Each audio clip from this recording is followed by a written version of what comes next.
মুহাম্মদ, তুমি চাইলে মারতেও পারো, বাঁচিয়েও রাখতে পারো। বিষ্ণু বললেন, সুমামা, এ দুনিয়াটাই শেষ নয়, আখিরাতে বিশাল এক জগৎ পড়ে আছে।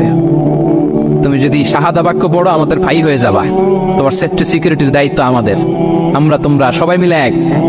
তারপর একে একে বিশ্বনবী তার সাথে ইসলামের সৌন্দর্যগুলো তুলে ধরলেন। সালাত কি, যাকাত কি, এগুলো বুঝালেন। বাড়িতে যেয়ে বললেন সবচেয়ে ভালো খাবার রান্না করো, একজনকে দিয়ে মসজিদে পাঠালেন।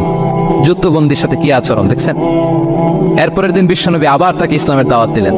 এরপর বাড়িতে এসে একজনকে বললেন, যাও আমার ওই উটের দুধ দহন করে তাকে এক পেয়ালা গরম দুধ দিয়ে আস। আমরা জামাইকেও তো এরকম সমাদর করি না, কি বলেন।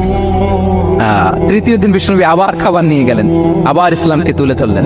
সুমামা তো অবাক, যুদ্ধবন্দীদের সাথে মুসলমানরা এরকম আচরণ করে। 3 দিন ধরে লাগাতার যখন ইসলামকে প্রেজেন্টেশন শেষ, বিষ্ণুনবী বললেন, যাও এবার সুমামা ইবনে সালের রশিটা খুলে তাকে ছেড়ে দাও।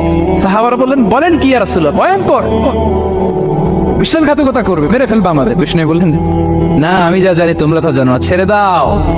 সুমামাকে ছেড়ে দেয়া হলো। সুমামা বের হলেন মসজিদ থেকে, ফিরে তার ভূখণ্ড, তার এলাকা ইয়ামামাতে তিনি গেলেন না। মদিনার মসজিদে নবীর পাশে খেজুর বাগানের পাশে তিনি অজু করলেন, গোসল করলেন, অজু করলেন।